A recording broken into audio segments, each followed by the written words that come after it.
Et bonjour à tout le monde, c'est Nicolas, j'espère que vous allez bien pour cette nouvelle vidéo. Alors dans cette vidéo on va parler d'un marché spécifique marché spécifique que l'on peut trouver au Japon. Ici, donc là je vais rentrer en fait à ce niveau là. En fait je fais la vidéo tout simplement le soir. Pourquoi je fais la vidéo le soir? Parce que pendant la journée il y a énormément de monde, donc c'est pas forcément évident avec une caméra voilà, de filmer quand il y a énormément de monde. C'est pas forcément, des fois ça peut poser un petit peu des soucis. Donc je vais faire la vidéo le soir, mais le principe c'est exactement le même. Le principe c'est de voir le système de fonctionnement.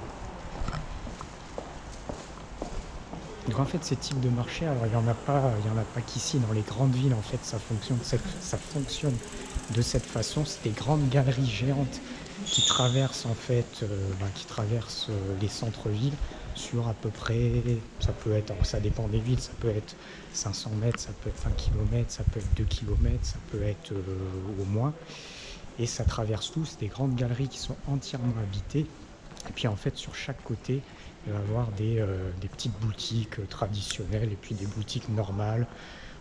Il y a tout, il y a vêtements, il y a nourriture, il y a tout ce qui est choses traditionnelles. C'est ce que l'on va trouver dans ces types de galeries là. Alors je me souviens quand j'avais été à Osaka, il y a ce type de galerie là. En fait ça traverse tout le centre-ville sur genre au moins 2 km. C'est pas même plus à Osaka, peut-être 2 ou 3. Et en fait ici c'est un petit peu plus petit, mais il y a au moins un bon kilomètre en fait. Il y a au moins un bon kilomètre comme ça. Alors là c'est une première partie en fait de galerie. Après il y a une deuxième partie de galerie qui est un petit peu plus sympa. Alors après les galeries traversent sur différents endroits, ça traverse aussi à la perpendiculaire et c'est franchement bien fait. Et du coup quand il fait froid ou quand il pleut, ça permet en fait de traverser en étant à l'abri. Pareil sur les axes principaux, tout ce qui est passage piéton le long des boutiques, ils ont mis des abris. Et du coup ça permet quand il pleut de pouvoir traverser. Alors là on va arriver sur quelque chose d'un petit peu plus intéressant. Ici. Alors, donc là c'était la galerie qui n'était pas forcément terrible. Et puis là on va arriver sur une galerie qui est beaucoup plus intéressante, qui va être celle-ci. Ah, donc là par exemple tu as un crabe qui est en train de bouger ici. Donc à Osaka il y a le même mais en beaucoup plus grand, beaucoup plus grand. Tac.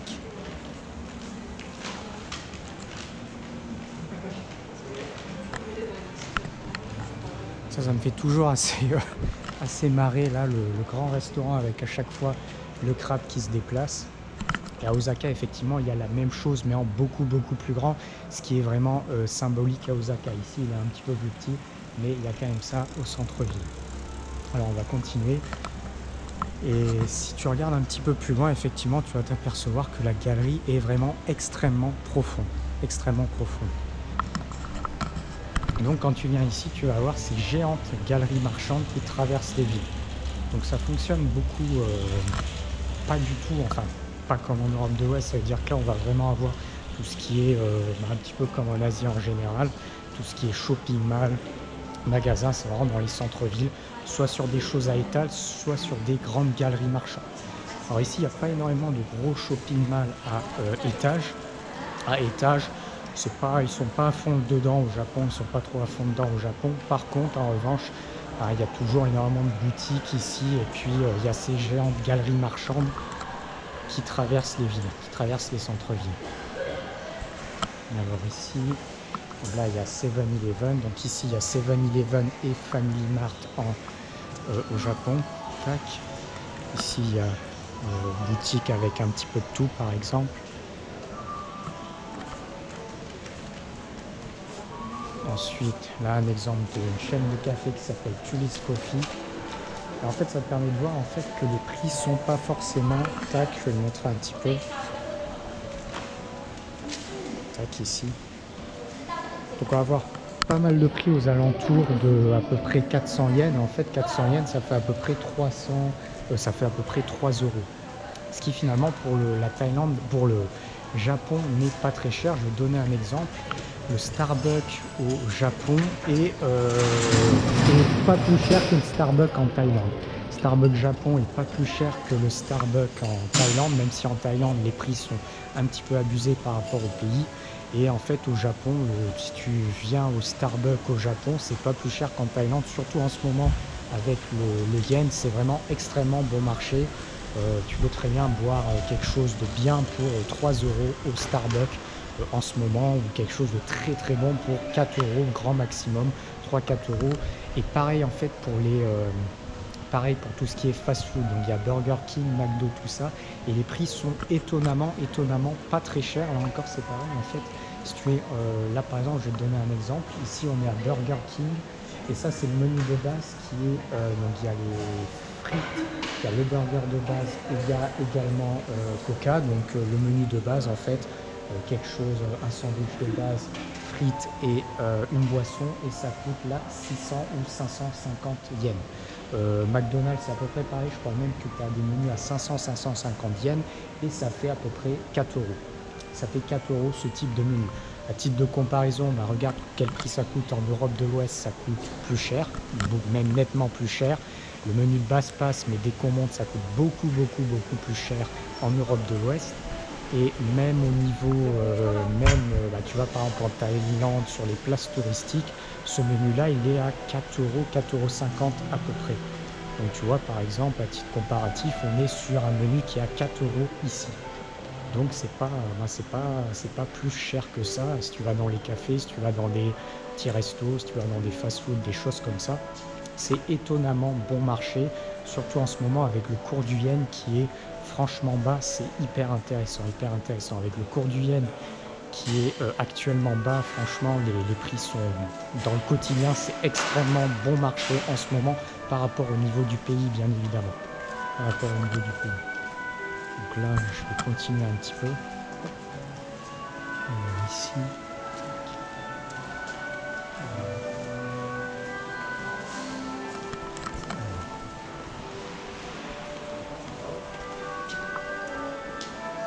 Ça te permet de voir. Alors, je fais quand même la vidéo en fait en fin de journée pour pas qu'il y ait trop de monde, parce que ça peut être un petit peu gênant s'il y a énormément de monde. Là, il y a toujours ces boutiques où ils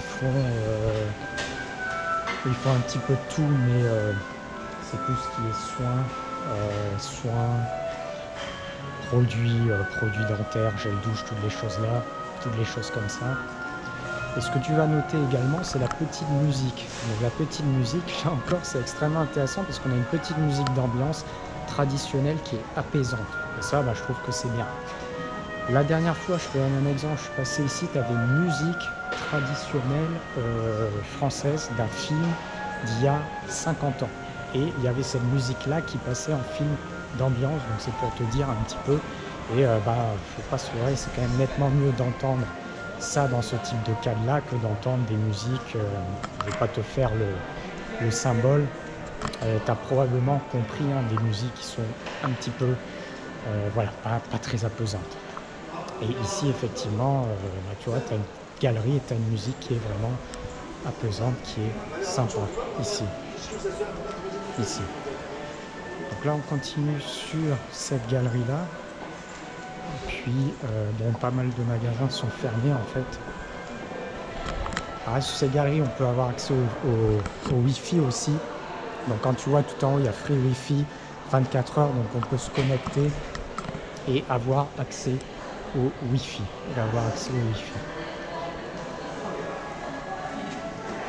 Là, je suis toujours en train de traverser la galerie. Donc, ça fait grosso modo à peu près 1 kilomètre ici. Là, il est 21 h, donc du coup, les boutiques, il y a quelques boutiques ouvertes encore, mais sinon, globalement, ça ferme. Globalement, c'est en train de fermer. Là, par exemple, il y a un magasin avec des steaks, donc ça, c'est restaurant avec steak, ici, par exemple. Et puis, voilà, bon, après, il y a des magasins de vêtements, en fait, il y a un petit peu de tout. Là, ça commence à être fermé, mais bon, il y a pas mal de choix en fait. Là, il y a même une petite ruelle. Bon, là, je crois que tout est fermé. Il y a une petite ruelle en fait avec énormément de choses. Je peux peut-être aller jeter un petit coup d'œil pour voir. Et je pense que je vais revenir parce que ouais, là, c'est un petit peu, ouais, c'est un petit peu fermé. Donc, je vais continuer ici. Et donc, en fait, il n'y a pas que ça, il y a aussi des parallèles. Donc là, je suis sur une allée principale et puis il y a une seconde allée, par exemple là-bas. Il y a également une autre allée. Et bon, il y a 2-3 rues à peu près. Il y a 2-3 rues à peu près. Tac. Ici. Là, on est sur une autre rue encore. Donc il y a quand même de quoi faire ici au Japon. Bon, c'est quand même pas mal l'abondance en termes de boutiques. Il y a énormément de choses, il y a énormément de choix. Les choses sont ouvertes très longtemps. Il n'y a pas de quoi manquer. Donc si on veut du choix pour manger, il y a de quoi faire. Si on veut du choix pour acheter de l'électronique, il y a de quoi faire. Si on veut du choix pour se déplacer, il y a de quoi faire. Il y a quand même de quoi faire, énormément de quoi faire ici, par exemple.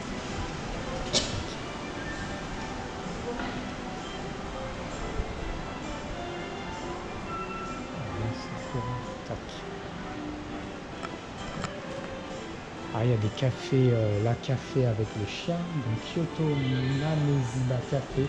Donc c'est un café où probablement on doit caresser les chiens et on doit pouvoir boire un coup en compagnie de petits chiots très mignons. Il y a pareil avec les chats. Bon, on a un petit peu, ça c'est assez commun au Japon. La boutique de donuts haut de gamme, ça a l'air assez sympa avec des donuts qui doivent être extrêmement spécifiques. Il doit avoir énormément de choix. Allez, on va s'arrêter pour cette petite vidéo. Si tu as aimé, ben tiens, ça c'est un café de crier. Donc ça a l'air plutôt français. Ils sont inspirés. Si tu as aimé, abonne-toi à la chaîne, hein, mets également des likes. Puis pour notre vidéo, je vous dis à bientôt. Ciao, ciao.